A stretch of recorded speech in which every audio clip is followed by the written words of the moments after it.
Brande Fonseca, chefiando uma equipe de jornalistas e repórteres, um trabalho de fôlego, um trabalho de pesquisa, de reportagens, um trabalho de dezenas de horas para dezenas de jornalistas, trabalho esse que reunido agora se transforma em mais um caso especial.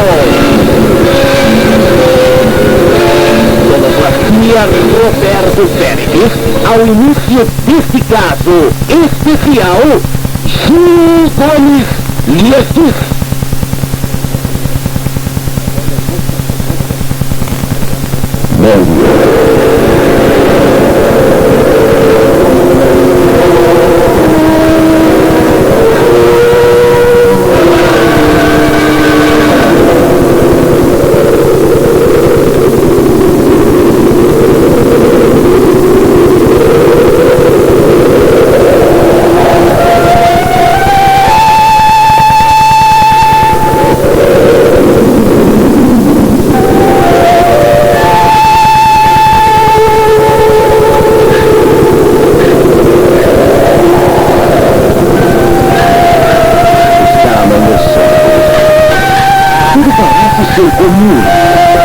Tudo parece tão igual, tão idêntico a tantos outros dias.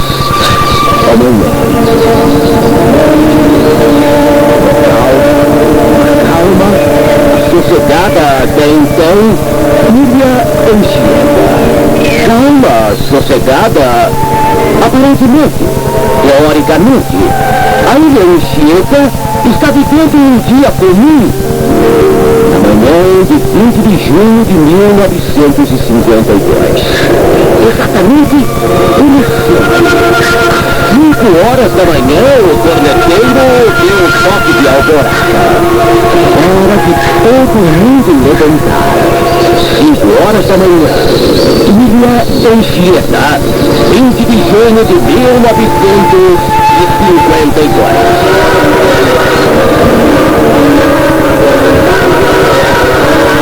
Tempo a Ilha Anchieta ficou sendo sede de um instituto correcional. Há algum tempo, a então pacata, tranquila Ilha Anchieta ficou denominada sede do Instituto Correcional. É o Instituto Correcional da Ilha Anchieta. A Ilha Anchieta está localizada na comarca de Ubatuba, a 6 ou 7 milhas do continente. E naquela ocasião, naquele dia, na manhã do dia 20 de junho de 1952, ela abrigava nada mais, nada menos do que 352 presos, os mais perigosos bandidos do estado de São Paulo. Quem era perigoso? Bandido perigoso de verdade, bandido com alto grau de periculosidade, bandido que era tido e havido como o bandido que poderia fugir, era enviado para a Ilha Anchieta.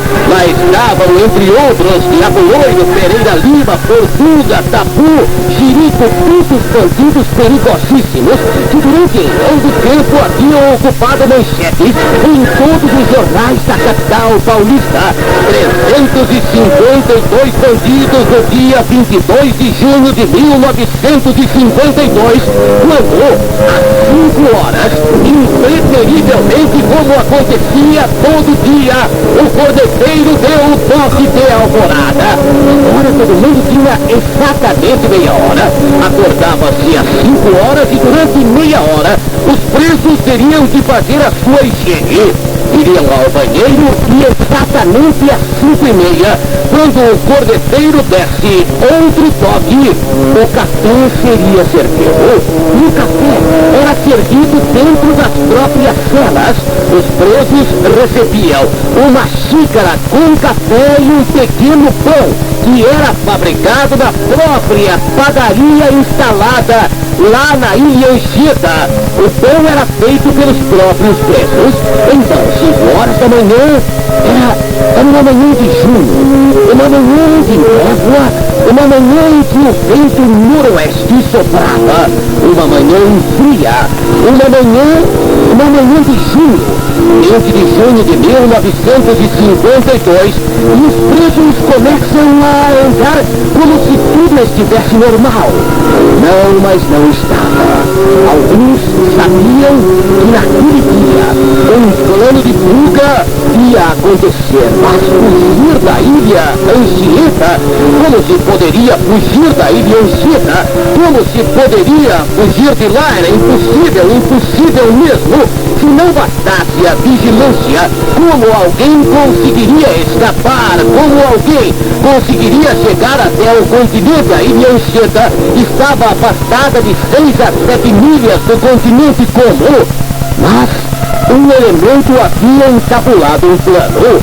Portuga era e foi praticamente o rei da fuga no Brasil.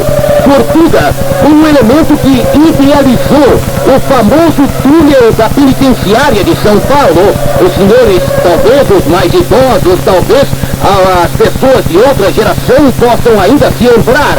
Quando foi feito um túnel na penitenciária de São Paulo e 7 dedos, juntamente com o Diabo Loiro, juntamente com Portuga, fugiram de lá. Um túnel feito ali na penitenciária. Muita gente pensa que quem idealizou aquela fuga foi 7 dedos, mas na realidade quem idealizou aquela fuga foi Portuga. Portuga foi recapturado e foi levado para a ilha Anchieta, e de lá ele começou a bolar outro plano de fuga.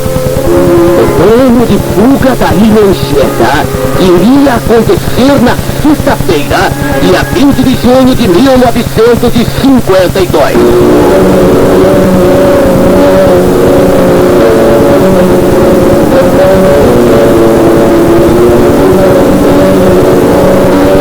Exatamente às 5:30 da manhã, o corneteiro deu novo toque e o café foi servido.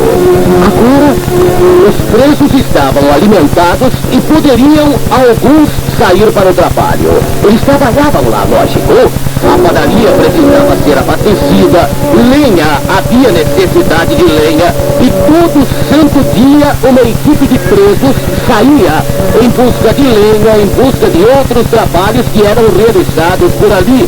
Exatamente às 6 horas da manhã, começa o trabalho na ilha Anchieta.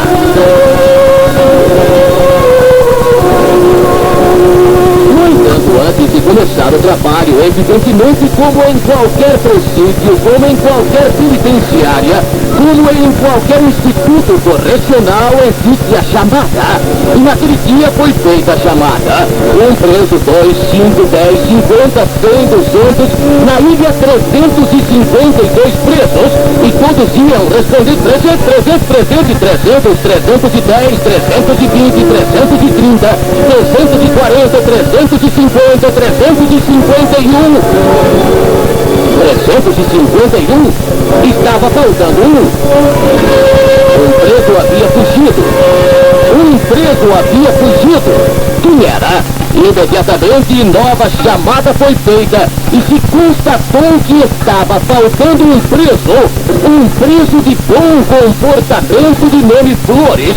Flores, inclusive, que cumpria uma pena pequena, era quem cuidava dos porcos ali na ilha Anchieta. Flores era um elemento que estava ligado, inclusive, à direção. Era aquele denominado informante da direção, e Flores havia escapado, havia fugido. Imediatamente, como acontecia sempre, um pelotão de captura foi formado.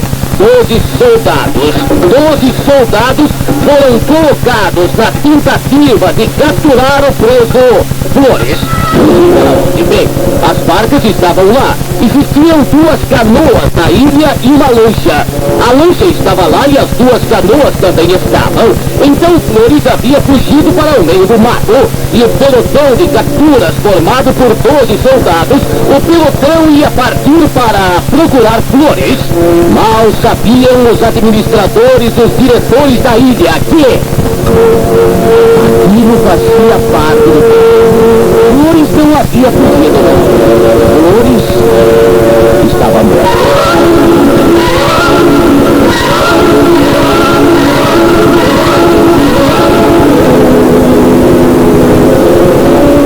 No Instituto Correcional da ilha Anchieta, 52 presidiários, existiam 42 militares, 32 funcionários civis, 53 mulheres dos militares e dos funcionários e 70 crianças, 42 soldados. O plano de Portuga era este: desaparecendo um dos presos, pelo menos 10, 12, 15 soldados sairiam na captura e o sistema de segurança da ilha ficaria desfalcado. Menos soldados e eles poderiam dominar mais facilmente a situação. Por isso, já na noite anterior, eles haviam eliminado Flores. E quando a contagem foi feita pela manhã e se deu pela falta de Flores, 12 soldados foram destacados para a captura de Flores, o que quer dizer que ficou desfalcada a segurança interna da ilha.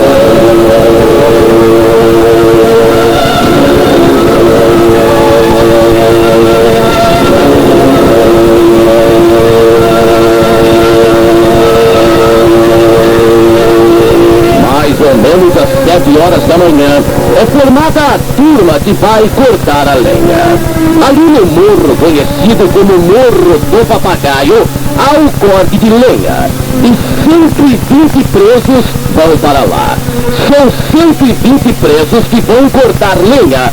Mais 9 presos são chamados para outros serviços, plantas, cuidar disso, daquilo outro. Ao todo, são 129 presos que vão sair para o trabalho. Habitualmente, aqueles que são denominados os chefes de grupos entre os presos não saem para trabalhar, eles arrumam para um trabalhar, para outro trabalhar, falam que estão doentes, mas nesse dia, os principais se apresentam para o trabalho. Chinachou, Portuga, Diabo Loiro, Jirico, Tabu, os maiores bandidos que ali estão se apresentam para o trabalho. E às 7 horas, 129 presos em fila indiana, um atrás do outro, saem para o Morro do Papagaio.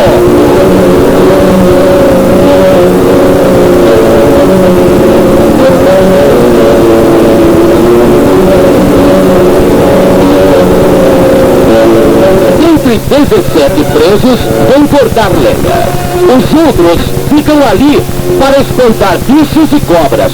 Tem muita cobra por ali, é mata virgem. Então 12 ficam com foices, espantando cobras, matando cobras.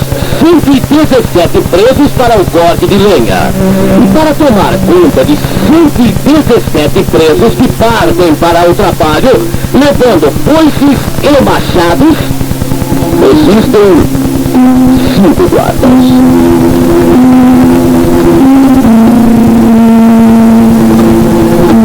Mais incrível que possa parecer, apenas 5 guardas para tomar conta daquela turma toda. Um guarda que vai na frente, um guarda que vai no meio, a fila indiana, e no final, armados com 3 mosquetões, mais 3 soldados. São ao todo 5 homens, tomando conta de 129 presidiários.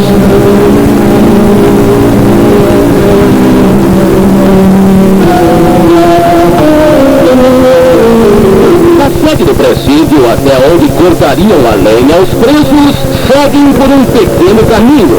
Um pequeno caminho que leva até o Morro do Papagaio, onde vai ser feito o corte de lenha. 17 horas, não, muito antes das 17 horas. 7 horas da manhã, 7 horas da manhã, 7h15, 7h30, e de repente o grito, e de repente Portuga, dá o grito e tudo começou.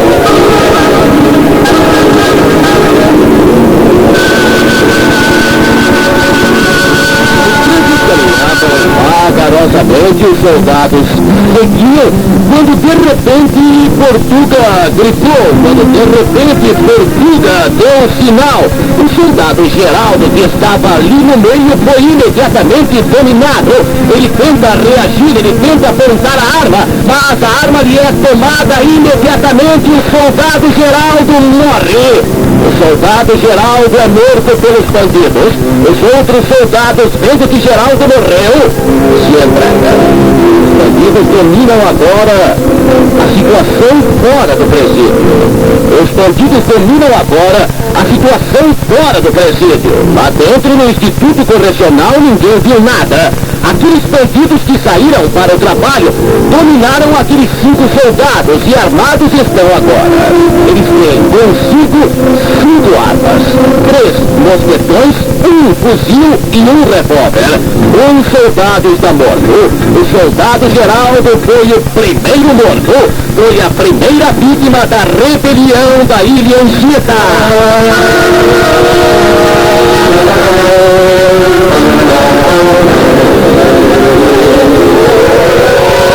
O plano era todo ele confuso, mas super bem elaborado.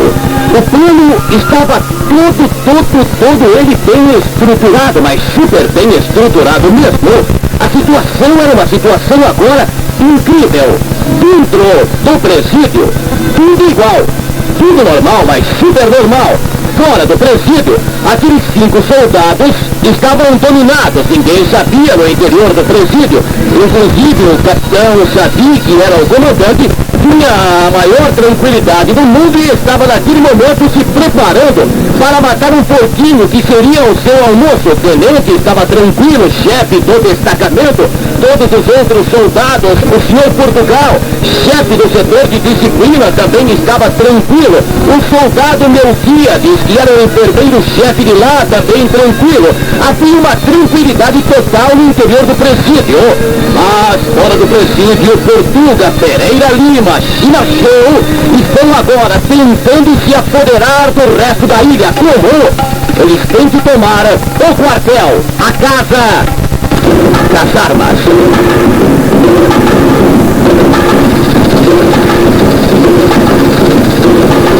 No meio do caminho, entre o Morro do Papagaio e o quartel, existia um posto de vigilância, onde ficava o soldado Hilário. Imediatamente, Pereira Lima Bola, ele manda um presidiário chamar o soldado Hilário, dizendo que um dos guardas o está chamando. O soldado Hilário, vendo que os presos passaram por ali há minutos atrás e tudo ok, tudo certo. Dali a pouquinho vem um preso chamar, olha, tem um soldado chamando lá, tem um pequeno problema para você resolver. O soldado Hilário vai tranquilamente, e aquilo também não era fora de rotina. Já outras vezes havia acontecido, e quando o soldado Hilário, que está no meio do caminho entre o Morro do Papagaio e o quartel, no posto de sentinela, quando o soldado Hilário é chamado para lá, imediatamente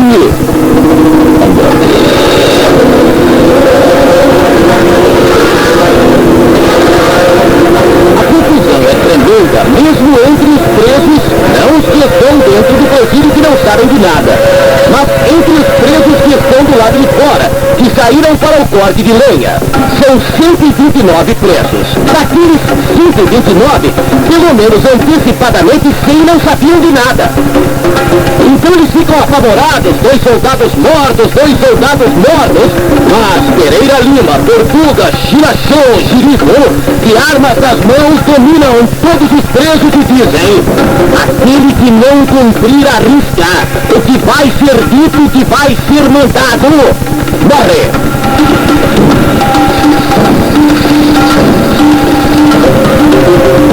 Eles agora formam novamente fila indiana e fingem voltar em fila indiana para o presídio, como se eles estivessem retornando do trabalho, como se, numa rotina, eles tivessem ido até o Morro do Papagaio e voltassem agora para a sede do presídio.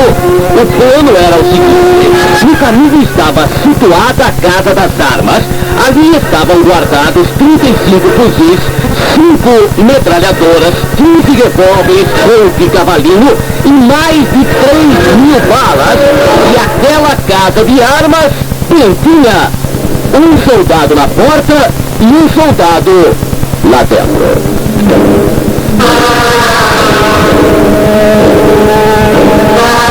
Tudo tinha que ser feito rapidamente. Tudo tinha que ser feito muito rapidamente. Por quê? Porque na sexta-feira e toda sexta-feira às 11 horas da manhã vinha para a Ilha Anchieta para abastecer a ilha com mantimentos a enorme barca, a Marçal. A barca Marçal não era uma barca, era um navio com capacidade para 300 pessoas aproximadamente. Toda sexta-feira às 11 horas da manhã atracava no porto, e o plano de Portuga era o seguinte: até às 11 horas eles teriam dominado toda a ilha. Até às 11 horas eles teriam tudo, mas tudo sob controle. E quando atracasse no cais ali da ilha, a barca Marçal, eles dominariam a barca, e com a barca todos os presos iriam fugir. Havia uma capacidade para 300 pessoas naquela barca, mas teria que ser tudo dominado até às 11 horas. Inclusive na ilha havia rádio, telégrafo, não poderiam perceber absolutamente nada aqueles que estavam no rádio, no telégrafo, se não mandariam mensagens e a barca não viria, e sem barca não haveria fuga. Por isso tudo precisava ser dominado rapidamente. Por isso até às 11 horas, sem que ninguém de fora percebesse, tudo deveria estar devidamente dominado.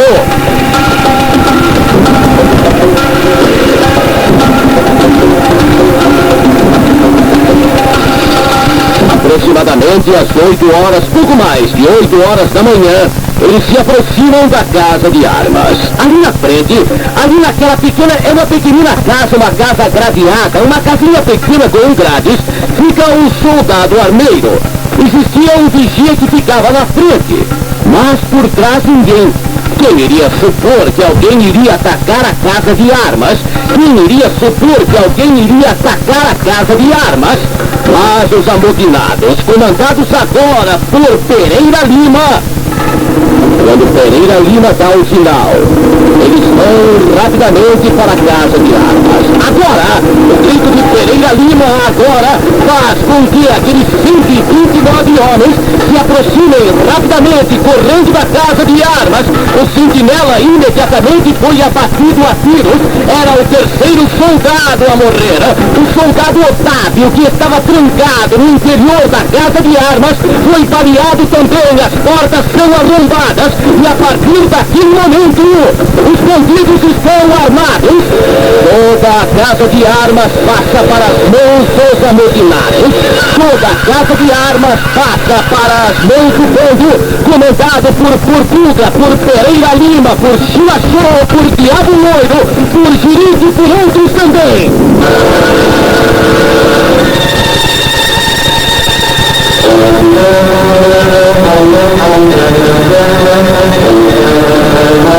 Os soldados ficam apavorados. Alguns soldados que ainda estavam dormindo são acordados pelos tiros e percebem, mas de repente já não tem mais jeito de dominar a situação.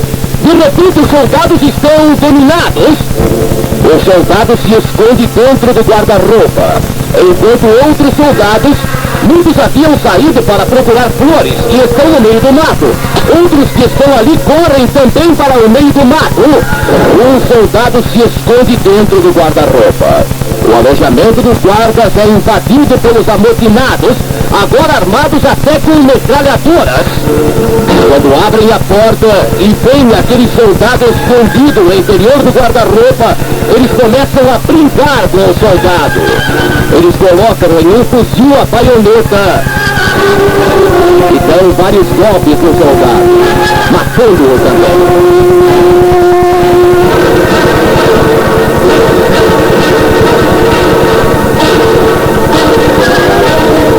Até então eles tinham apenas 3 mosquetões, um fuzil e um revólver. A partir do arrombamento da casa de armas, eles ficaram com mais 35 fuzis, 5 metralhadoras, mais 15 revólveres Colt Cavalinho, mais punhais e aproximadamente 3.000 balas. A rebelião missão estava agora coroada de êxito. O Platão estava dominado, a ilha Egeta estava nas mãos dos bandidos. Faltava procurar o chefe de disciplina. Seu Portugal era o homem que impunha a disciplina ali. Era um homem odiado pelos presos. Era um homem que continuamente impunha pena disciplinar para os presos. Imediatamente os amotinados comandados por Pereira Lima, por Diabo Loiro, por Jerico, por Chinachão, dirigiram-se para a casa de seu Portugal. O Portugal, que estava matando aquele leitãozinho, iria ser o seu almoço quando viu os revoltosos. Ele percebeu a situação. Ele tentou ainda dialogar, mas ninguém queria conversa. Seu Portugal foi torturado.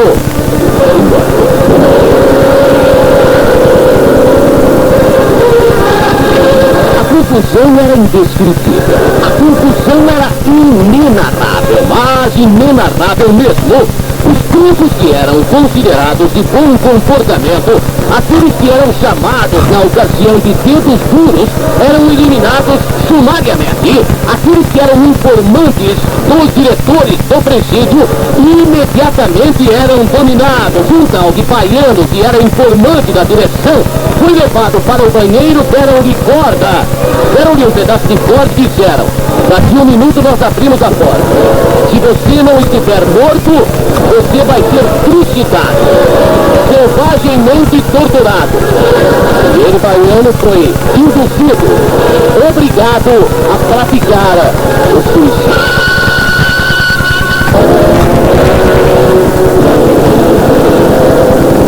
Outro foi um tal de Leitão. Leitão, ele era informante da direção. Quando ele percebeu a situação, ele correu pelo Pombal. Leitão sabia que fatalmente ele seria morto. Ele havia dado algumas informações para a direção, para a administração.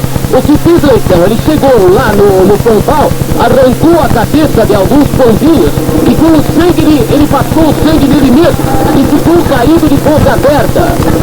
Vivo, né? Quando os presos chegaram à sua procura e o viram caído, disseram: alguém já o matou.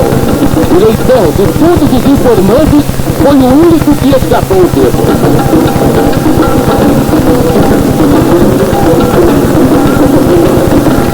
Depois os revoltosos iam para a casa do capitão Sadia, o comandante da ilha. O comandante da ilha estava ali juntamente com o comandante do destacamento, um tenente. O tenente e o capitão estavam ambos ali na casa. O capitão, vendo aquela situação, tem que resistir. Eles tinham poucas armas, mas teriam que resistir. Enquanto isso, o presídio virou a maior bagunça. Mulheres de soldados, mulheres de funcionários eram violadas ali, crianças eram trucidadas ali. Os presos queriam bebida, mas na ilha não havia bebida e eles prepararam uma caipirinha. Eles pegaram um tambor de 120 litros, encheram o tambor com álcool, éter, água, limão, açúcar e puseram uma caipirinha, álcool e éter. Aqueles homens já de alta periculosidade, agora todos eles, ingerindo aquela bebida, estavam como que endemoniados, totalmente enlouquecidos. Cenas indescritíveis aconteciam no interior da ilha Egeta. O capitão Sadia está resistindo, troca tiros com os amotinados, mas ele sabe que vai resistir durante pouco tempo. Mas Pereira Lima,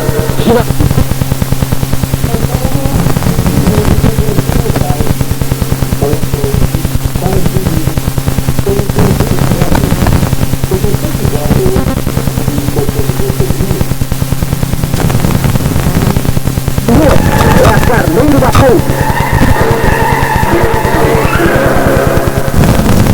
Pereira Lima tenta um diálogo com o capitão Sadia.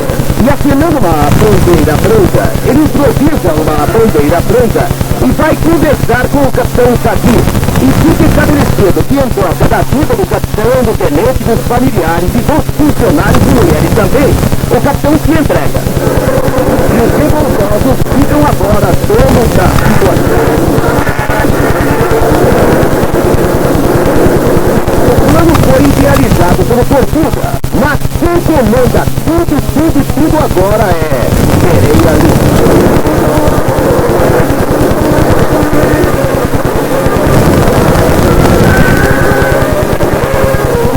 Que a casa do capitão fazia invadida pelos amotinados.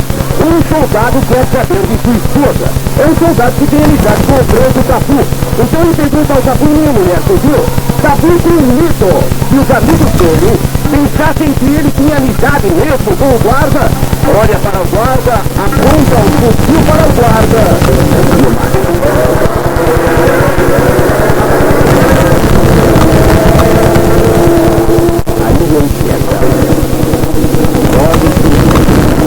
Amotinado com a situação dominada.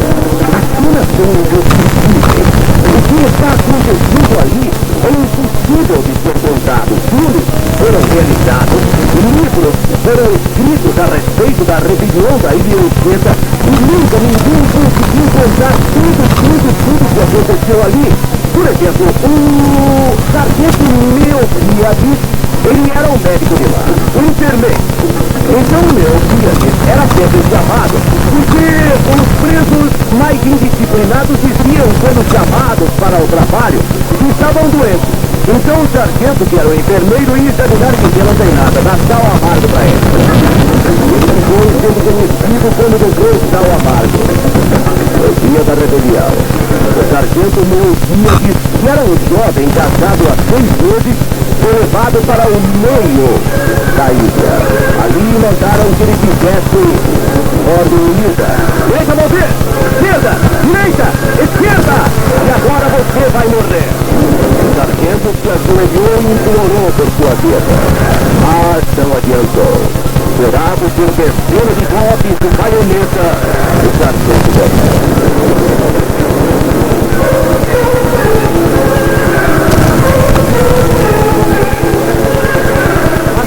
Confuso ainda ali, mas os bandidos ainda têm 1 hora e 5 minutos para dominarem tudo. Eles têm 1 hora e 5 minutos para dominarem tudo. Inclusive, alguns presos atearam fogo em algumas casas e pessoas que haviam se trancado no interior. A situação ainda estava dominada pelos presos, é bem verdade, mas não estava totalmente 100% dominada. Ainda alguns soldados davam tiros, mas muito esporadicamente, mas em 1 hora tudo estaria dominado. Mas esse imprevisto acontece sempre às 11 horas da manhã e impreterivelmente às 11 horas da manhã, nas sextas-feiras, chegava a barca Marçal. Mas eis que naquele dia, Portuga, que olhava já para o horizonte agora, às 10 horas, e uma lancha se aproximava de lá. Uma lancha ia estragar tudo. Quem era? Quem estava naquela lancha? Por que aquela lancha estava chegando ali naquele dia? E os tripulantes daquela lancha fossem a confusão, imediatamente o plano ruiria, imediatamente tudo cairia. Aquela lancha era o Patrocínio. E por uma coincidência do destino havia acontecido o seguinte: um criador de cavalo de corrida havia dado de presente ao capitão Zaki um cavalo de 8 anos de idade. Era um cavalo velho para corridas, um cavalo que não tinha mais utilidade nas pistas, um cavalo sem sangue que não podia mais correr. Já com 8 anos de idade era um cavalo velho, mas um cavalo seria para o capitão Zaki levar para a Ilha Anchieta, para montar, para fazer cavalo de monta. Então aquela lancha, o Batubinha, na sexta-feira, estava levando aquele cavalo de corridas, já inutilizado do Dano Gatinho para as pistas, mas que seria cavalo de monta do capitão Zaki. Era o imprevisto que acontecia, era o plano perfeito de Portuga que começava a se desmoronar agora. Era o plano perfeito de Portuga que começava a ruir com o cavalo de corrida que mais uma vez se transformava no azarão.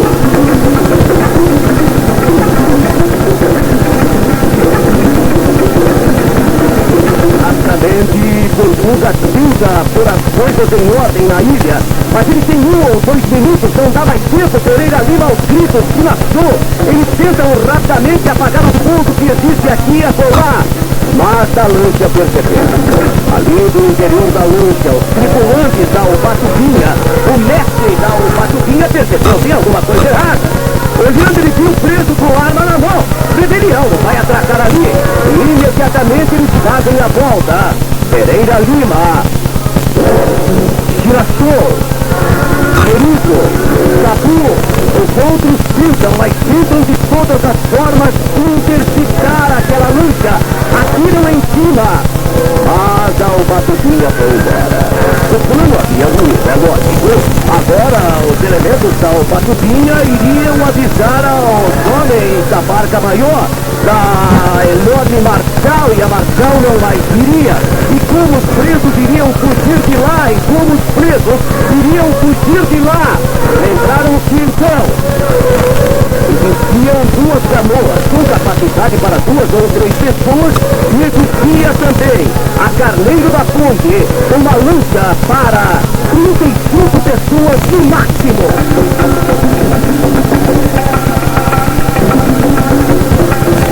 Rapidamente eles correm para o ancorador.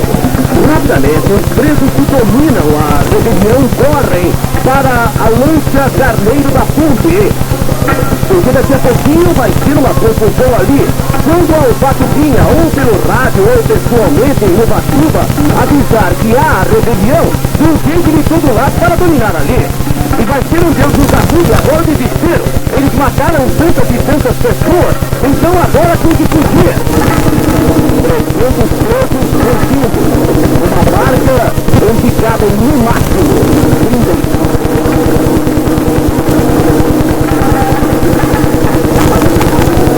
Os presos sobem naquelas canoas. 6 em uma canoa e mais 5 em outra. Mas são canoas para no máximo 3 pessoas. 2 canoas que existem ali, além da lancha grande. Então as canoas vão talvez 50, 100 metros de gira. Quando todos vêm tubarões, devorando 2 ou 3 presos que caem nas águas.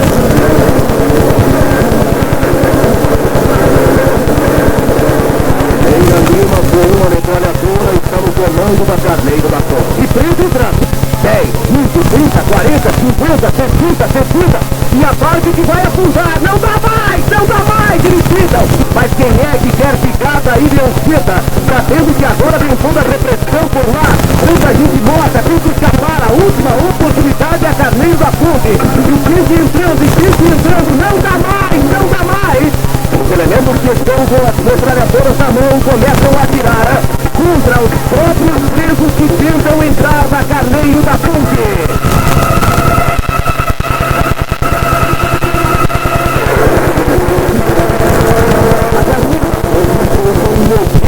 Oito pessoas em seu interior. Uma capacidade no máximo para 35 pessoas, a Carneiro da Ponte ficou com 98 pessoas, inclusive outros que tentaram entrar e foram variados ali no momento pelos próprios companheiros.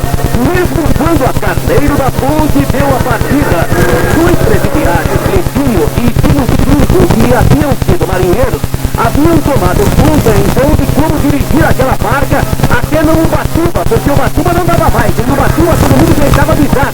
Tinha que ser agora em direção do estado do Rio, em direção de Paraty. Uma longa viagem, hein? Mas não dava. 35 pessoas era o limite máximo de transporte daquela barca. Agora existiam ali 98 pessoas. E algumas foram sendo atiradas para fora. E os tubarões?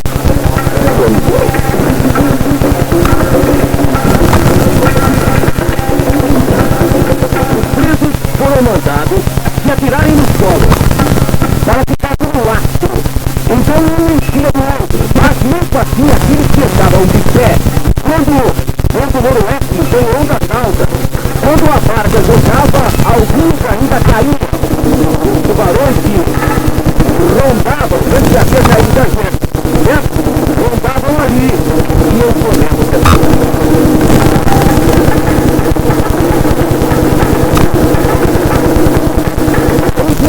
na ilha, os presos que não haviam conseguido escapar em desespero praticaram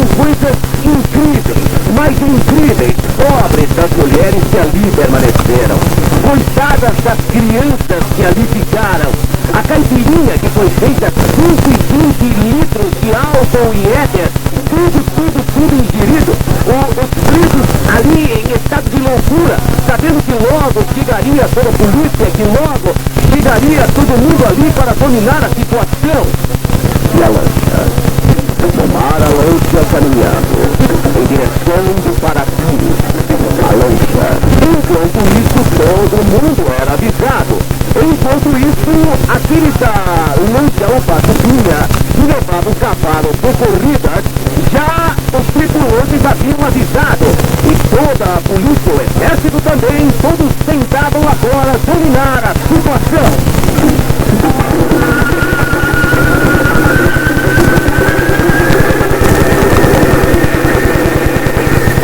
Dirigida pelos dois presidiários. Está chegando ali nas proximidades de Ubatumirim. A travessia, essa travessia incrível, durou 3 horas. Tudo hora que a lancha estava quase virando com tanta gente. Então não dá. Então eles pegavam presos e jogavam fora. O tubarão comia. Durante 3 horas esse pânico. Mas finalmente eles chegam à praia de Ubatumirim e grita-se: terra à vista! Lá está! E os presos que estavam deitados, os presos que faziam laço, levantam-se todos e todos começam a gritar: conseguimos! Mas todo mundo pulando e gritando ali na barca, a barca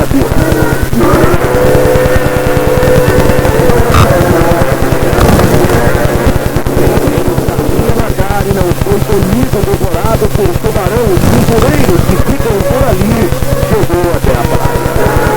Agora eles estavam na praia, não 300 presos, e todos, talvez uns 70 e poucos haviam chegado até aquela praia, e foram divididos em alguns grupos, e lógico, eles não poderiam ficar juntos, no problema maior.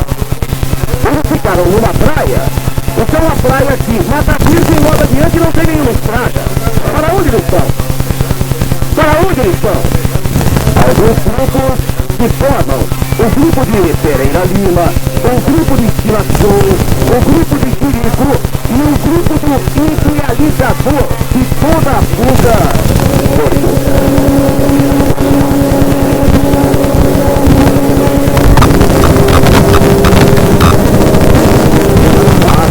Totalmente fechado. Mata Virgem. Aqueles elementos entrando no meio do mato, todos eles molhados com frio, lógico, frio. Todos eles sem nenhuma alimentação. Enquanto isso, o exército cercou tudo por ali. Tudo foi cercado. A ilha foi dominada imediatamente. Agora, em Ubatumirim, tudo estava cercado. Tudo cercado. E no meio do mato, o que restava dos amontinados.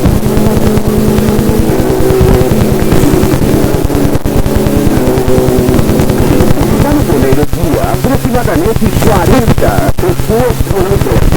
E pouco a pouco, o exército foi prendendo as pessoas. Melhorou a situação. No outro dia, o grupo de Jirico era capturado. No outro dia, era capturado também o bando de Diabolões.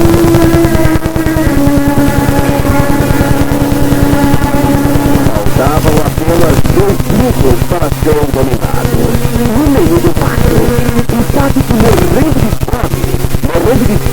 frio, picado por insetos, estava o grupo de Pereira Lima.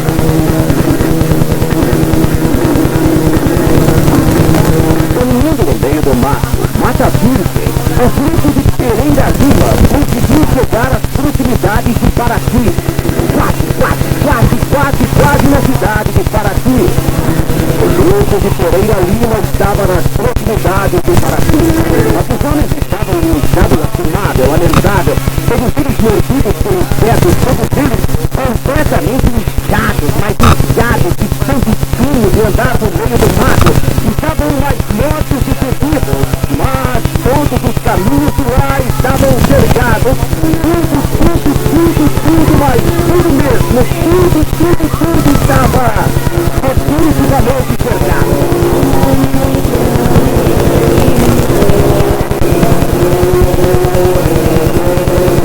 Carolina chegou a habitar a cidade do Paraná. Chegou a ter a ilusão que havia conseguido. Mas foi cercado e entregou a sua arma, entregou a sua bicicleta, ele agora estava com a bicicleta, levantou as mãos e as tropas da polícia militar, como que estavam tudo por ali, ele se entregou. Faltava apenas agora o combo de fortuna, 1 a 1 por sendo preso. Mas faltou fortuna.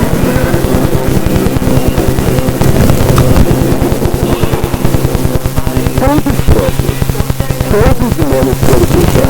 Fortuga que havia sido o idealizador do túnel que deu fuga aqui em São Paulo, na penitenciária de São Paulo, a Ilha de Avelino, a Sete Dedos.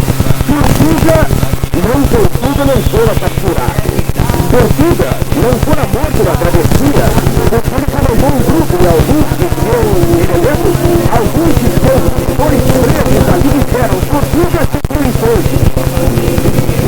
Durante todo o nosso ensino, nas matas se procurou Fortuga.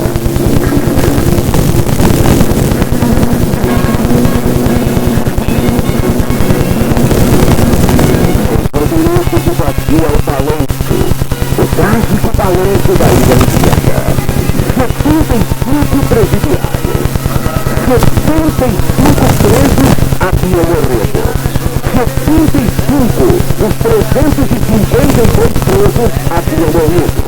Morrido também Portugal de Souza Pacheco, o chefe da disciplina, João Osvaldo, guarda do presídio, o sargento Melquias Vidal de Oliveira, que foi assassinado quando estava ajoelhado e pedia denúncia, o soldado Eugênio Paduan, que era o sentinela do quartel Aquilia, o soldado José Carlos da Silva, o soldado José Laurido, o soldado Ardeiro Osado dos Santos, o soldado Hilário Rocha, o soldado Pedro Moreira, o soldado Benedito da Mata dos Santos, todos mortos.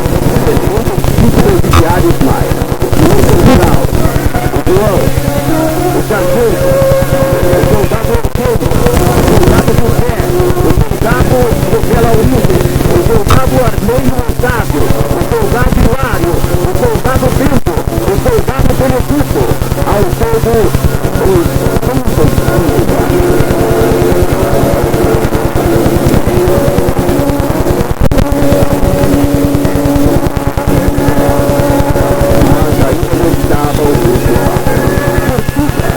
Fortuga ainda não fora encontrado. Fortuga, ele que foi o idealizador, ele que qualificou tudo aquilo. Será que somente ele havia escapado? Será que somente ele havia conseguido escapar?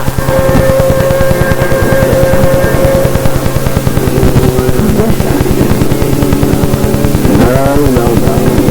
No começo de julho de 1952, logo nos primeiros dias de julho de 1952, quando as buscas ainda continuavam lá no meio do mato, bem no meio do mato, 10 dias depois de iniciada a rebelião da Ilha Seca, 10 dias depois, foi encontrado, então 12 dias depois, 10 dias depois de atravessarem os primeiros soldados, 12 dias depois, foi encontrado o corpo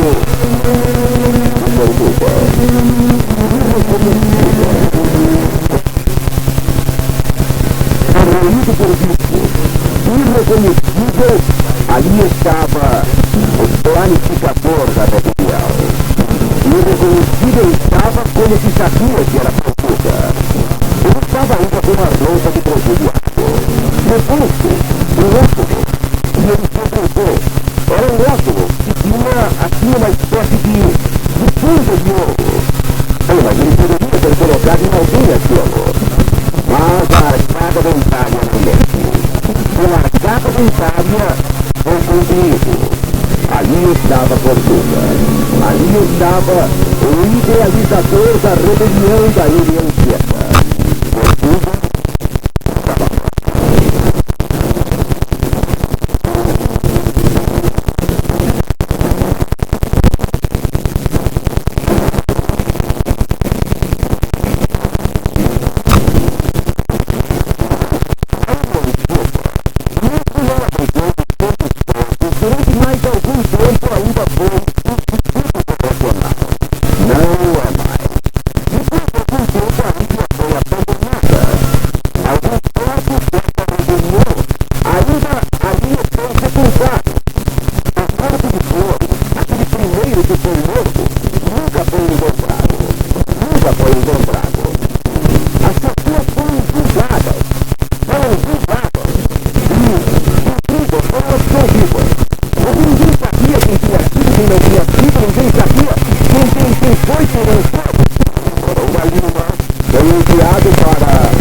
outro para outra cadeia, outro para outra cadeia.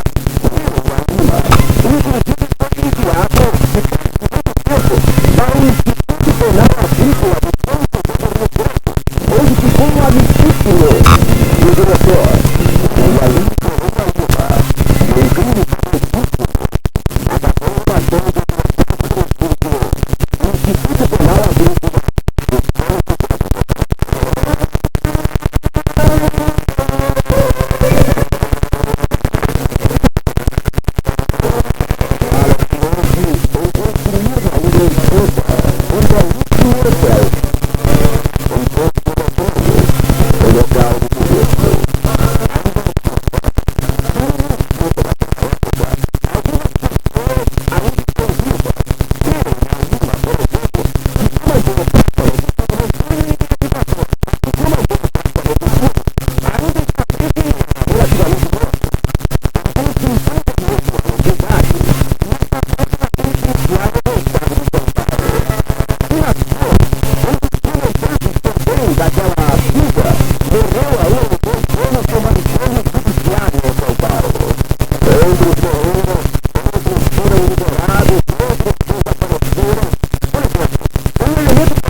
muito